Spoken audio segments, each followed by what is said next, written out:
Good afternoon, everyone, and welcome to 30 Ideas in 30 Minutes, an opportunity to hear from 30 of British Columbia's brightest business, political, and academic leaders. I'm Kirk LaPointe, publisher and editor-in-chief of Business in Vancouver. We stage our event on the traditional, unceded, and ancestral land of the Coast Salish people, the Squamish, the Tsleil-Waututh, and Musqueam. In the next 30 minutes, you're going to hear from our guests about ideas that have emerged with them in the challenging period of the pandemic. Expect to be inspired and engaged, and enjoy the event. And thank you so much in advance to our speakers who are going to provide 1-minute presentations in alphabetical order. I want to turn the proceedings over now to two of our journalists at BIV, Tyler Orton and Haley Wooden. Take it away. Thank you very much, Kirk. It's my pleasure to introduce our first speaker, Her Honor, the Honourable Janet Austin, Lieutenant Governor of British Columbia. The platform is your honors for the next 60 seconds. Over to you. Thank you, Haley. The past few months have been fraught with challenge, but they have also brought a generous sharing of new knowledge, built trust among adversaries, and taught us patience, compassion, and humility.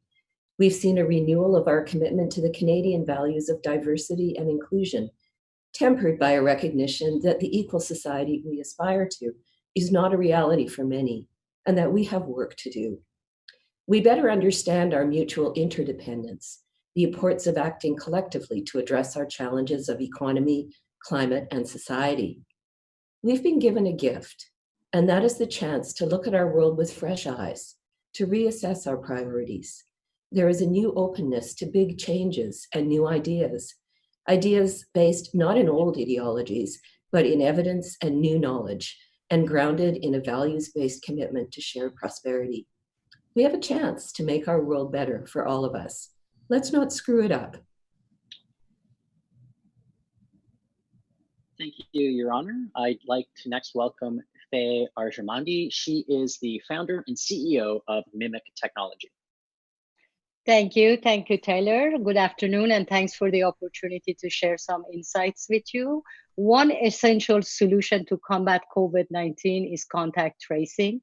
There is a misconception that we have to sacrifice our privacy in order to do contact tracing, and all current solutions fall short. Fortunately, it is possible to do some contact tracing anonymously. At Mimic, we have used our hybrid edge cloud technology that enables our smartphone with cloud server capability to build the application called Pandemic to enable anonymous contact tracing and maintain data privacy throughout the application journey. The app is ready to deploy for consumer if our government supports it, but at the same time, we have partnered with a few enterprises to use the application for going back to workplace safely. Let's work together and make this happen and enable the triple A's of adoption, anonymity, and adaptability for all future solutions. Data privacy is important. Let's not screw it. Thank you. Thank you, Fei. Next, we have Nicholas Badminton, lead futurist and CEO of Exponential Minds. Hi there. Thanks very much for having me here. I get to work with some of the greatest minds in the world, governments, organizations like the United Nations and trillion-dollar companies. And the one idea that I really try to impart on them is that we can't be stuck in where we are today or even looking out 3 months or 6 months or 12 months into the future. And we need to look further 5, 10, 20 years into that future. And by doing so, I like to say, hey, let's move from what is, what's happening today, to what if. What if we completely reimagine how the world's working?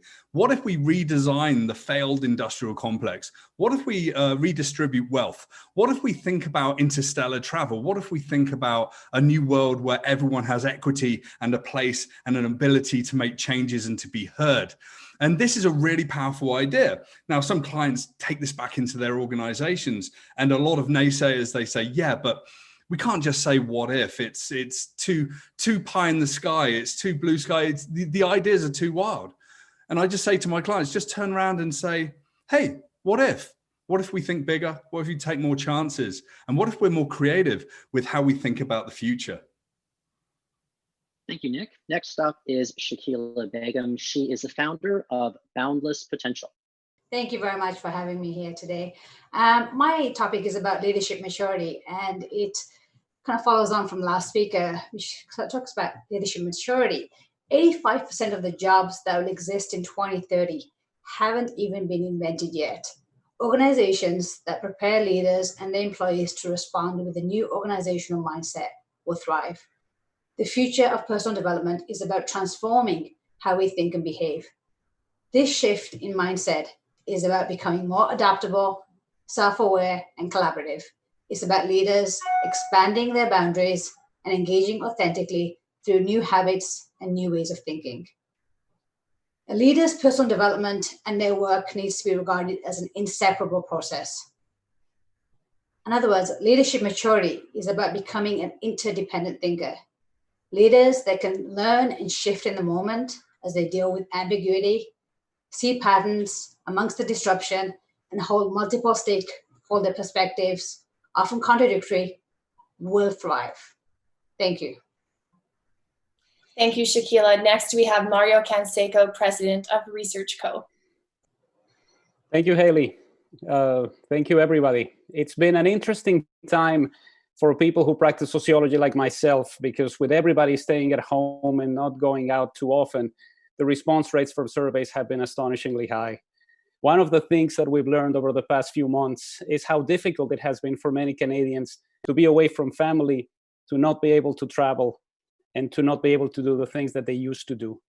If you are one of the 1/3 of Canadians who is not going to a gym, if you're one of the 21% of Canadians who had to say goodbye to your swimming pool, go back. It's important to keep that mental health and mental stamina going as we continue to go through this pandemic. When I first asked Canadians in March when this was going to end, most of them pointed to Easter as the moment when the pandemic would be gone. Now we know that it wasn't. We have a lot of work to do, and to echo on the topic of some of the previous speakers, let's not screw it up. Thank you so much, Mario. Next up is Charles Gauche, or I should say Greg Davion. He is President and CEO of the Business Council of British Columbia.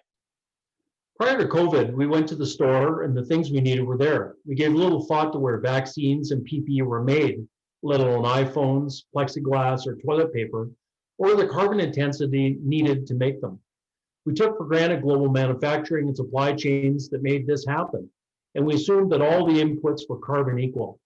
But while we've been focused on our health and COVID disruption, the Earth has continued to warm. COVID has meant that global emissions this year are going to be down significantly, but largely because of 97% of the world's countries in recession, with BC and Canada facing similar reductions in emissions because we're in the biggest economic downturn in 100 years. This means millions of jobs lost and some of them not coming back. So coming out of COVID, however, the world will ramp back up and emissions and intense competition for capital will ensue. We all know that 60% of global greenhouse gas emissions come from 6 countries, and they also manufacture 60% of the things we need every day, including a vaccine when there's one available. Against this backdrop, some will argue we need to rapidly restructure the green economy of tomorrow to reduce Canada's GHGs.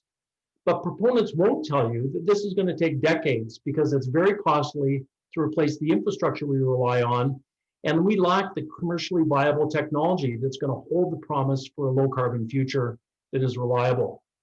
Others will say we need jobs and economic recovery now, climate be damned.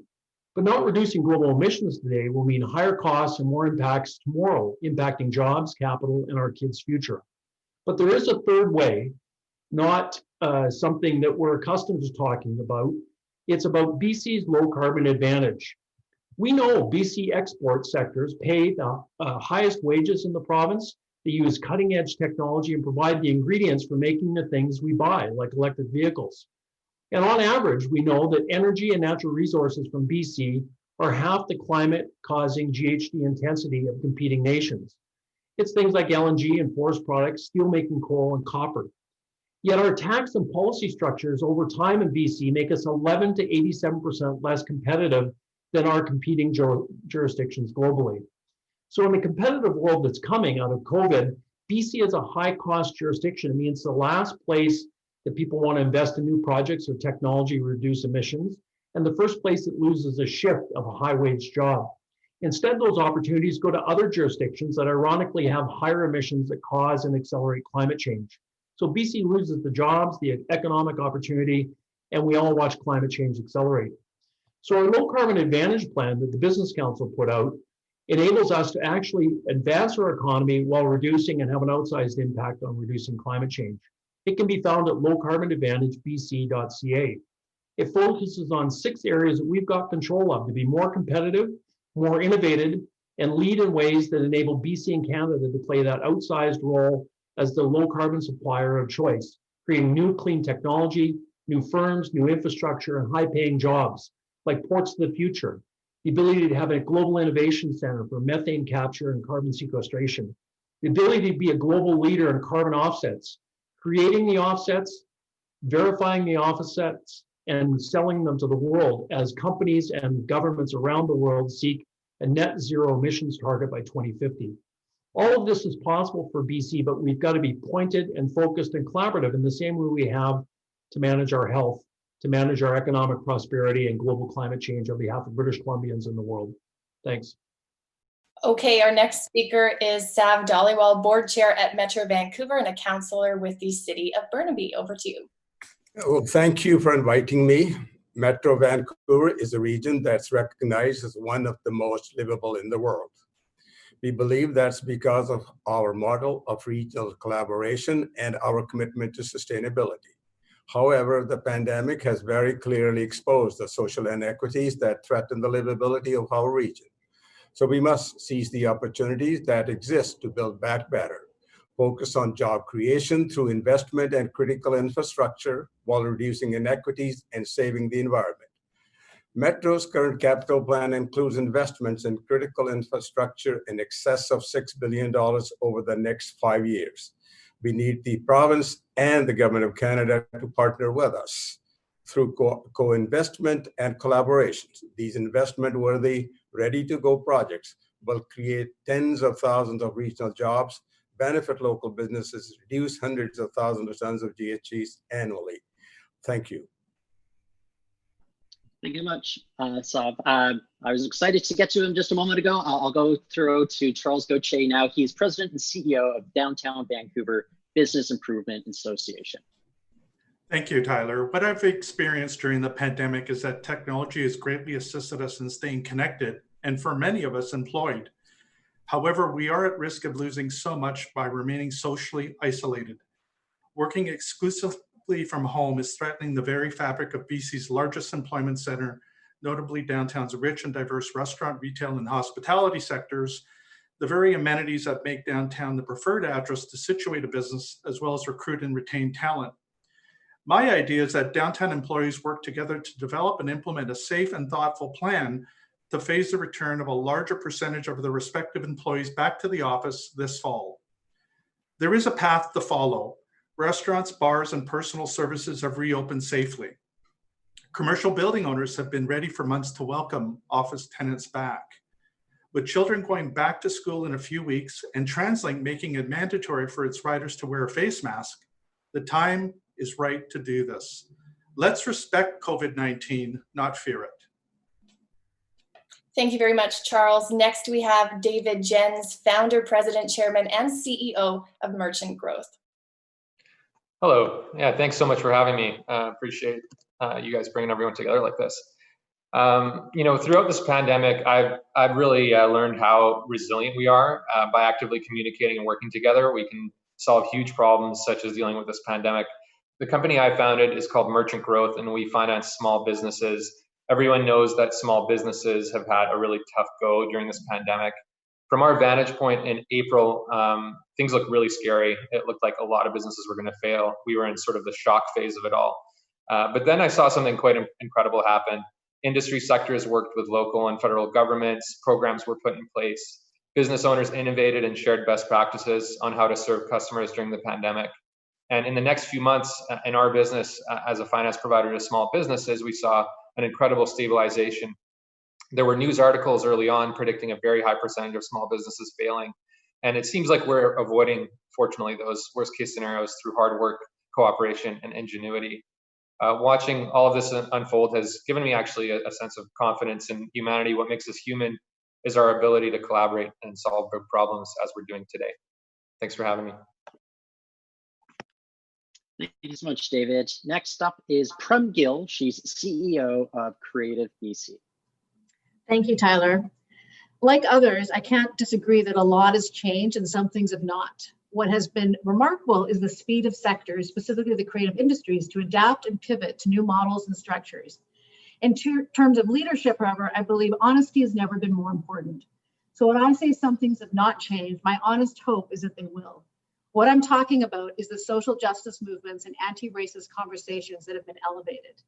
I don't think this would have happened in the same way had we not all been locked down with COVID all around the world. We had to acknowledge, we had no choice but to face our structures and systems and the systemic racism within them. Acknowledging that what we have been doing has not tackled anti-Indigenous, anti-Black, and anti-people of color racism in this country. It is where we need to begin. So we as leaders have an obligation to do the hard work, to reflect and respond. We have the opportunity to move from reacting in performative ways to real action. This can create change, and all of us have the ability to contribute and make an impact. But it first begins with acknowledgement. Thank you. Thank you, Prem. Our next speaker is Arvind Gupta, a computer science professor at the University of Toronto, as well as the former president of UBC. Thank you, and it's a real honor to be here, and thanks to BIV for organizing this. I want us to think back to the brilliance of the New Deal in the 1930s. As it turns out, the brilliance was building the infrastructure for the emerging fast-growing technology of the day, the assembly line. We've had two big economic upheavals, the 2008 economic crash and now the pandemic, and both are accelerating another big economic transformation, a shift from traditional industries to digital industries. And I would argue this is a shift that's been happening for centuries, a shift from capital-intensive to labor-intensive industries. We all know the government is going to spend a lot of money on stimulus to help us recover from the pandemic.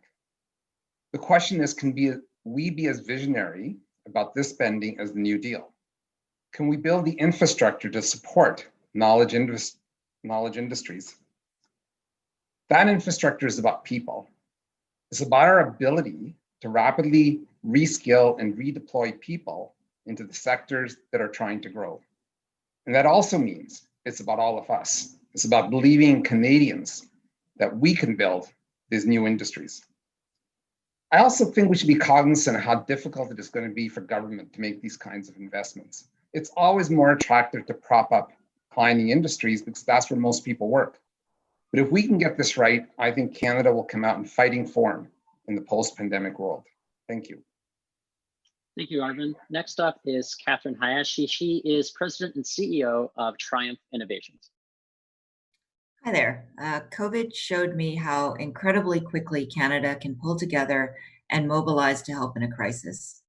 In an effort led by one of our Nobel Prize-winning physicists, Triumph is part of a team in a dark matter physics collaboration that used their years of experience in gases and vacuums to produce a new COVID patient ventilator.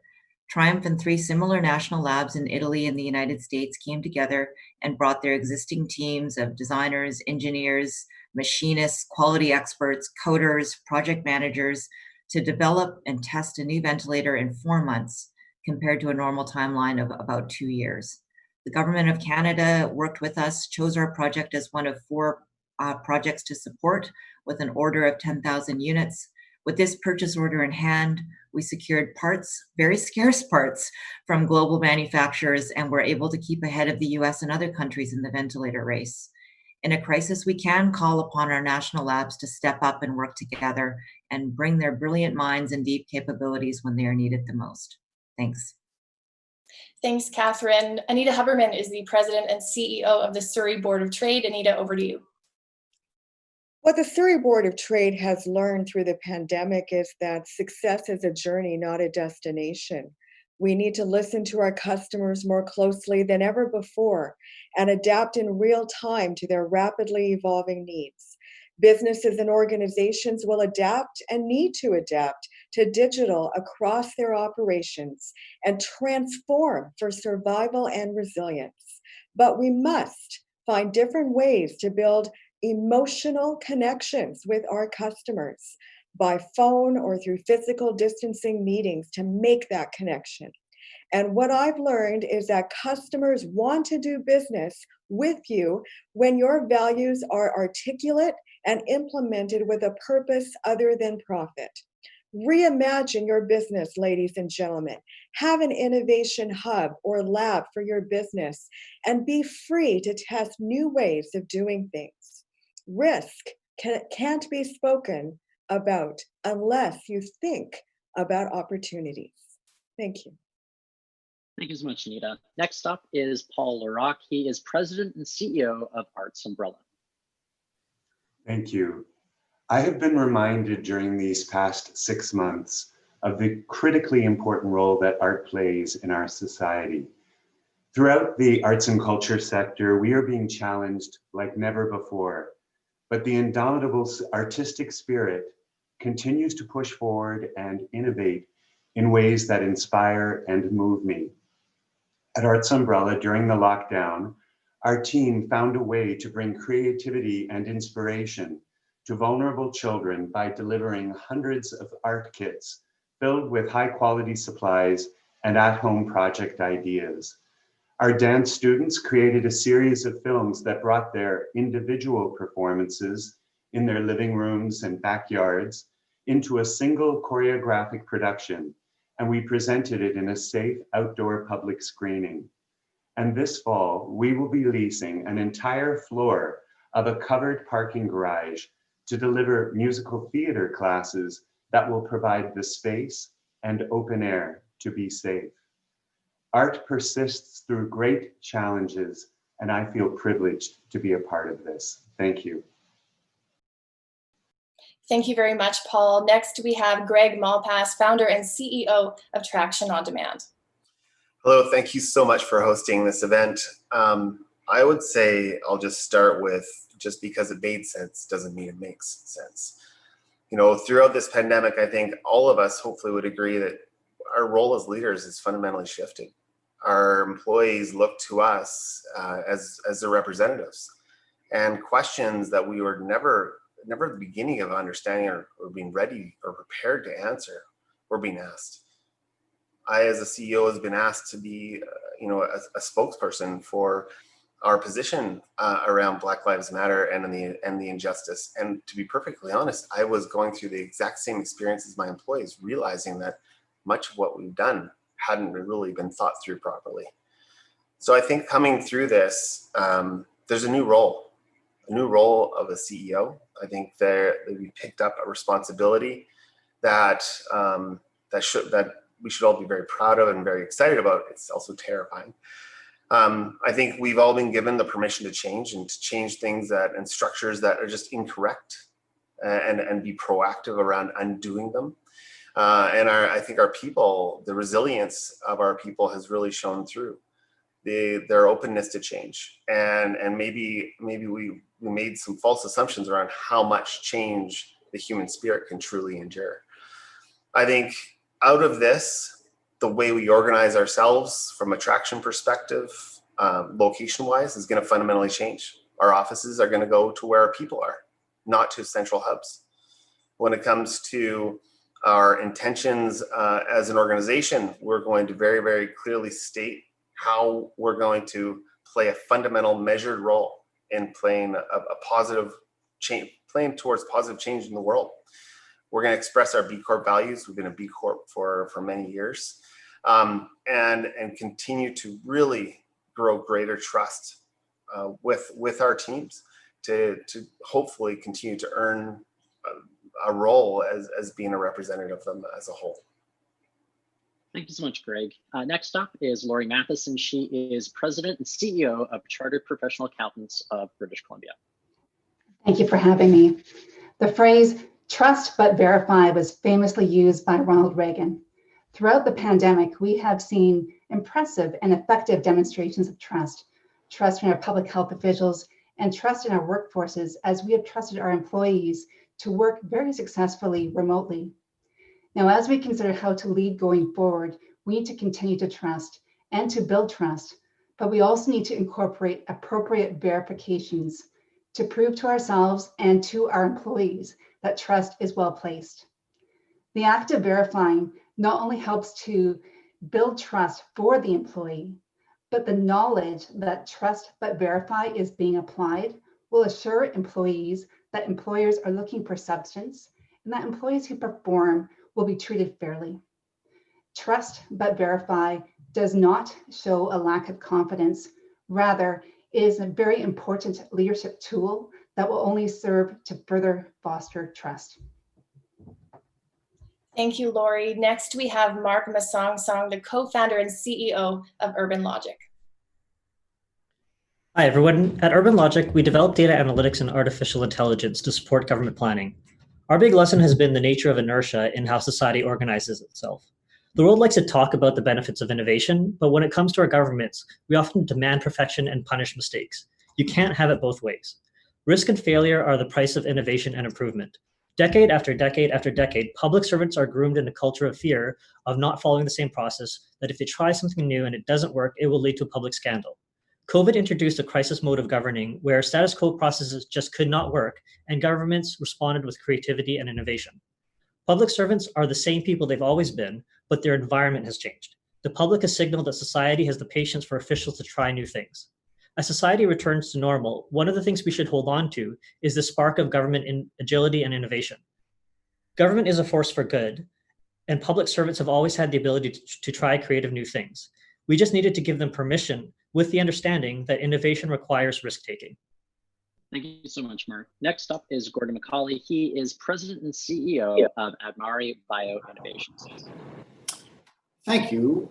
I think that the pandemic has taught us a lot. It's taught us about how we support each other, about our weaknesses as a society, and our strengths as a society. And without taking away for a moment from the critical and important discussion we need to have and the action we need to have about fairness, equality, and opportunity, I'd like to talk for a minute about our strengths as a society. The life sciences research capacity in Canada is extraordinary. At 0.5% of the world's population, Canada generates 5% of its innovative output. Within days of the World Health Organization declaring a pandemic, we reached out to our academic and industrial colleagues across the country and identified 130 programs, vaccines, therapeutics, biomanufacturing, diagnostics tools, all with significant potential. It's just a wonderful demonstration of the capacity of research in Canada to respond to specific needs. We need to celebrate that innovation and that aspiration. So absolutely, let's have a dialogue, an important dialogue and action around our weaknesses. But let's also focus on the strengths, because our capacity to do high potential, high value, high commercializable research is extraordinary and will be central to Canada's economic recovery and our human health. Thank you. Thank you very much, Gordon. Our next speaker is Cybele Negris, President, CEO, and co-founder of Webnames.ca. Hi, everyone, and it's an honor to be here today. Amaze every customer with exceptional service. That's been Webnames' #1 core value for 20 years. But during COVID-19, we're doubling down on customer experience. In talking with customers, we realized business owners were experiencing lots of anxiety and uncertainty. So rather than prioritize and measure call efficiency, we empowered our team to take the time needed not only to resolve technical issues, but to show empathy and take extra care to offer words of encouragement. We're also doing what we can for community in our own way to help keep the economic engine of our country going. We recognize that small businesses, women, Indigenous, and youth have been particularly hard hit by COVID. So to do our part, we launched a new program, an easy one-page website with everything included to help brick and mortar businesses or new startup ideas get a fast online presence. And we're waiving first-year fees for these hard-hit groups, sharing the initiative through small business, women, and Indigenous business associations, and UBC students as well, with more university partnerships to come. Thank you. Thank you much, Cybele. Next up is Brian Buggy. He is a director of the Vancouver Economic Commission. Thanks, everyone. I believe, like so many, that the tragedy of the COVID-19 crisis has opened up a once-in-a-lifetime opportunity to do a clean reset. And what I've observed over the past 6 months is this incredible level of collaboration and support in our community. So let's leverage this unprecedented time to get ready for the next crisis that we all know is coming, the negative impacts from climate change.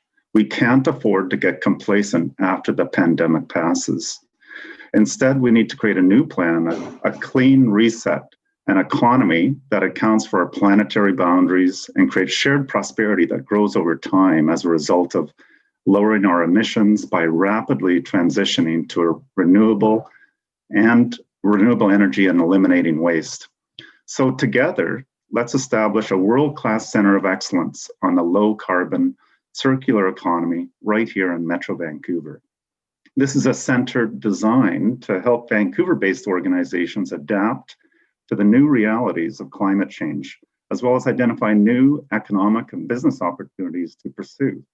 This is a center where business, civil society, and government can come together to share best practices, to innovate, to showcase, to learn how to pivot, to become more resilient, and to implement change much faster. A place to discuss policy and enabling legislation, a place to collaborate to solve the biggest challenges and create unlikely alliances. A place where you're inspired to take action and motivated to lead and cultivate new green ventures. So ultimately, this can become a place to accelerate, and that's the key word, the transition to a cleaner economy and keep Vancouver competitive. Thank you. Thank you, Brian. Next, we have the founder and CEO of Now of Work, Rocky Ozaki. Thank you. So it took a pandemic to awaken organizations who were previously operating with this industrial age mindset. And sure enough, even the most legacy industries started to adopt remote working and flexible work and made decisions faster with less meetings, accelerated their digital transformations. But sadly, I think that the honeymoon is over. These companies who say that they're agile and they're innovative now, they have yet to prove that they can sustain or scale the modern workplace. And so my fear is that the old paradigm of work will linger on as companies revert back to their old dysfunctional habits. And that's a scary proposition, as leading companies around the world continue to redefine the workplace and people and consumers reevaluate what's most important in their lives. And so for me, actually, in the last 3 months, I've seen too many companies and people start to lose that sense of urgency. And instead, I think we need to continue to challenge our old assumptions so that we can truly thrive in this next normal. The future of work is now, but how many companies are truly ready? Thank you, Rocky. Next up is Andrew Reed. He is founder and CEO of Rival Technologies. Thanks, Tyler, and great to see so many familiar faces on Zoom today. This has been very interesting to listen into. So when COVID-19 started, my company Rival created a mobile community of 3,000 Americans and Canadians to help our clients keep up with the shifting consumer sentiments and behaviors. And through that research, we've learned some interesting things. We're learning about routines that are emerging. We found out that 36% of consumers told us that they're grocery shopping online more, which is no surprise. 52% are telling us that their eating habits have changed. One stat I thought was really interesting is that many of these changes are going to be permanent. It was interesting to hear that 89% of the people we've been talking to plan to stick to the new behaviors they've recently picked up. So the consumer landscape is more dynamic and unpredictable than ever before. And as entrepreneurs and business leaders, we need to question the assumptions we have. And I think everyone needs to look at creating new playbooks for this new normal and be continuously engaging with your customers, with your employees, with your non-customers, and even with your competitors to try and understand how we can all remain relevant in this new world. Thanks. Thanks, Andrew. Next, we have Barry Rivela, Senior Vice President and Chief Strategy and Information Officer at Pacific Blue Cross. Haley, thanks for having me. And it's an honor to be here with everyone. What's one big idea I learned from the pandemic? Organizational no's can become yeses overnight. When our staff at Pacific Blue Cross felt their health, well-being, and financial security was at risk, we were able to change our organization forever. In a culture that traditionally did not work from home, we moved 800 people home in 10 days. Through creativity, adaptability, and technology available to us today, we created a platform for change. The employees wanted it, we had a solution, and the engagement was ubiquitous. What is the learning going forward? Compelling events matter when we try to accomplish something collectively. But more important, when you hear no, realize it can become yes overnight. Perfect. Thank you so much for that, Barry. Next up, we have Mike Schilling. He is President and CEO of Community Savings Credit Union. Thank you, Tyler. Okay, so none of us have done this before. None of us have led through a crisis like this, and none of us have a playbook which we can open every morning, which make our decisions for us. So how do we do it? As CEO of Community Savings, that was the question before me in March and throughout this crisis. And really, the truth that's revealed itself to me in 2020 is that choosing the right thing to do actually isn't that difficult at all. It isn't difficult when your organization is grounded in a clear and inviolable purpose, and when you as a leader and your team are personally aligned to that purpose. It's not difficult at all. So whereas my team have worked miracles, they've worked extremely hard to support our members throughout this crisis. As a leader, nothing could be simpler than choosing to pay back, choosing to help people, and choosing to support people who support you. So I'm fortunate at Community Savings because that's basically my job description. So thank you. Back to you guys. Thank you very much, Mike. Our next speaker is Hamid Shabazi, founder and CEO of Well Health Technologies. Thanks, Haley. Thanks, everyone. It's really inspiring to hear everyone's thoughts from the pandemic. As for me, I run a company called Well Health. We're BC's largest owner-operator of medical clinics and one of the province's largest providers and the nation's largest providers of practice management software for healthcare providers. As you can imagine, the pandemic had substantial effects on our business and community, and more importantly, on those frontline workers who were trying to be there for the public. In fact, we realized very quickly that our role in this pandemic would be one where we would create business continuity solutions for patients and their care providers. This caused us to dramatically accelerate our plans to stand up our telehealth program and expanding it beyond its original scope, which required a bunch of very important decisions that our team labored on. If we wanted to be relevant and helpful, we needed to act quickly and decisively. And we made decisions in a 2 to 3 day period that normally would have taken us maybe up to a year. As you can imagine, those decisions had far-reaching implications given the field of healthcare. So our team vigorously debated these decisions. And I can tell you what allowed us to be successful is the strength and resilience of our team, but also the premise that we agreed to disagree in some cases. Jeff Bezos calls this the premise of disagree and commit. In some cases, we disagreed and committed and demonstrated the importance of trusting each other, even through disagreements. This takes a lot of emotional maturity and leadership from people at all levels, and it isn't always easy, but we're very proud that we were able to disagree and commit, as the results have been very encouraging so far. Thank you. Excellent. Thank you, Hamid. Next up, we have Jeremy Schaake. He is co-founder and CEO of Lighthouse Labs. Hi, and an honor to be here. Thank you so much, and such wonderful ideas all around.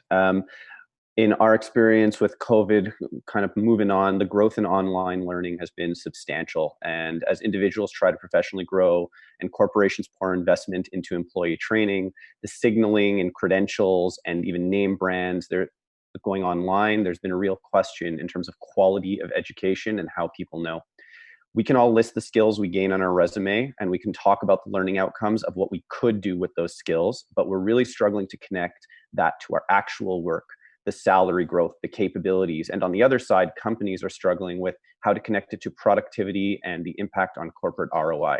It's extremely subjective at best. And so what we're seeing a large rise in is the evaluation and assessment of our skill sets through the work we actually do within companies. Leaving the learning outcomes alone and the controlled environments of schools, we're looking at how skills are actually properly being evaluated with the work people are actually doing. We're realizing that it's not access to information, nor even the absorption of that information that is the biggest dilemma, but rather how it's used in the workplace to improve that productivity and have an honest, objective conversation about the growth of individuals and their impact on the company around them. It's also holding a lot of educational institutions accountable in very different ways. We see a huge growth in the evaluation and assessment industry, and I think it couldn't come fast enough. Thanks, Jeremy. Ali Tarani is next. He is the president and CEO at Zymeworks. Hi, everyone. It's a pleasure to be here. Zymeworks is focused on the research and development of therapeutics for cancer. As the CEO of Zymeworks, I want cancer to become a thing of the past. But as a father of two kids, a 3-year-old and a 5-year-old, I've been thinking about the upcoming school year. COVID has showcased the importance and the need for frontline workers and their role in our future. Now, as we get ready to roll into September and getting our kids ready to go back to school, I believe we need to add teachers to the list of frontline workers.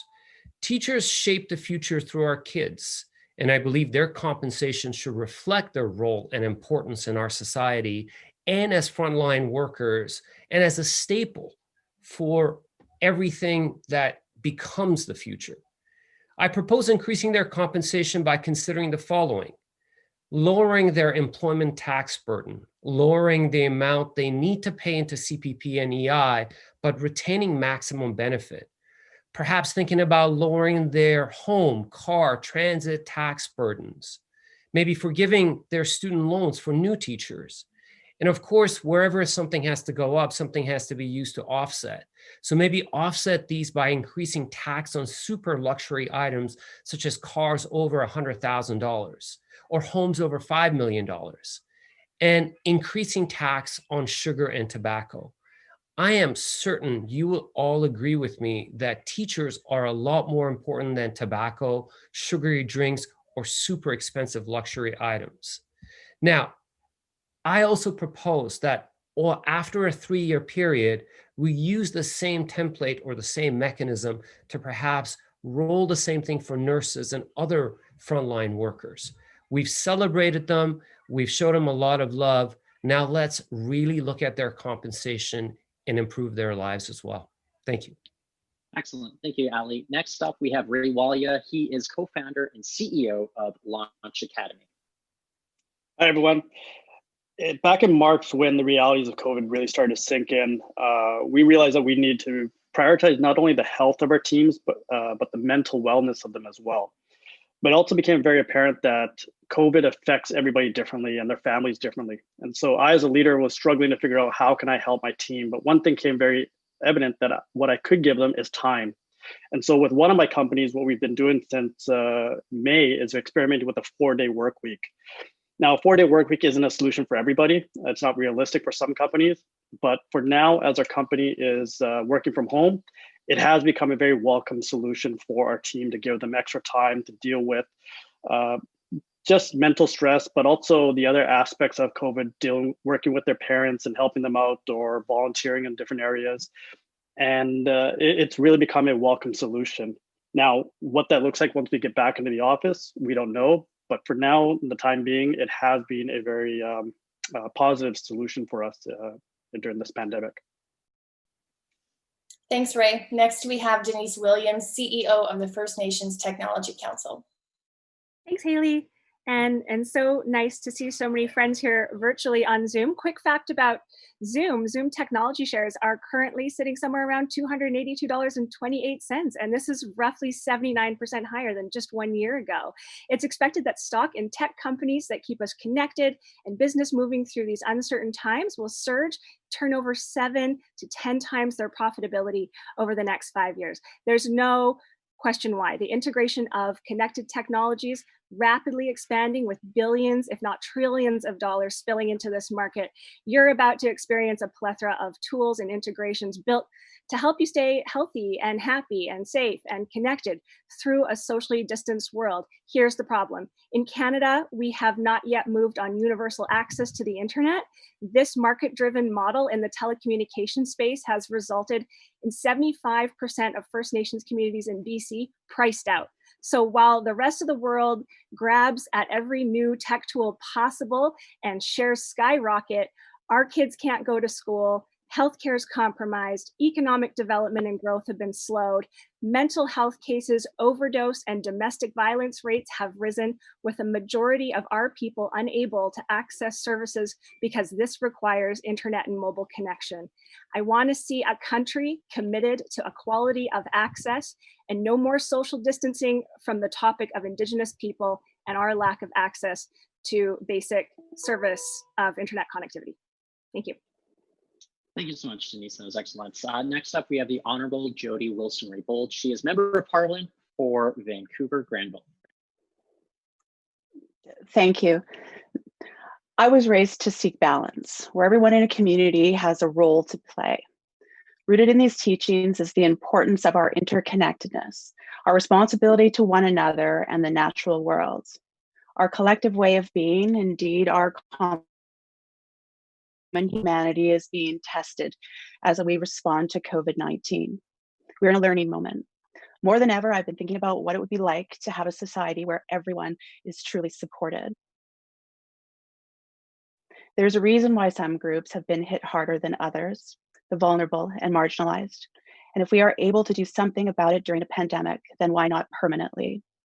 Let us address inequalities with action, not words, with a plan to restart a greener economy, one that values all work, one that measures our social well-being and success, and not just based on GDP. For our welfare is affected by many factors: mental well-being, cultural resilience, and very importantly, environmental health. Planning based on what we truly value, maximizing our human potential, is how our society will be transformed. This is core to the teachings of my people, Indigenous peoples, and how we have survived for millennia. Thank you. Well, thanks so much. I want to thank again our speakers for their contributions today. It was immensely impressive. I hear so many ideas about leadership and about the opportunities for change, about the importance of it, the urgency for change, and of course about optimism, which is all too absent at times like these in the last few months. I want to thank our speakers, of course, for delivering so many of these great insights. I know you're all very busy. I want to pay special tribute to our Lieutenant Governor, Janet Austin, for agreeing to join us. She has, of course, been an unflinching supporter of the economy, of our business community, and of responsible media in this province. It's been great to have her, and I would be remiss if I didn't acknowledge someone who took time from his birthday today, Arvind Gupta. Thanks so much, Arvind. Thanks to Haley and Tyler for their moderation of the event.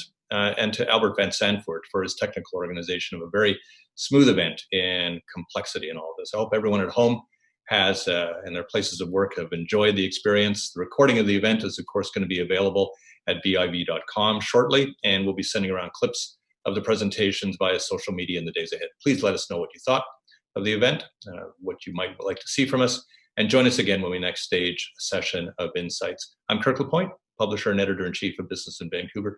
On behalf of our publication, we're really proud and privileged to have these many great connections in our community. Thank you for watching today. We'll see you again.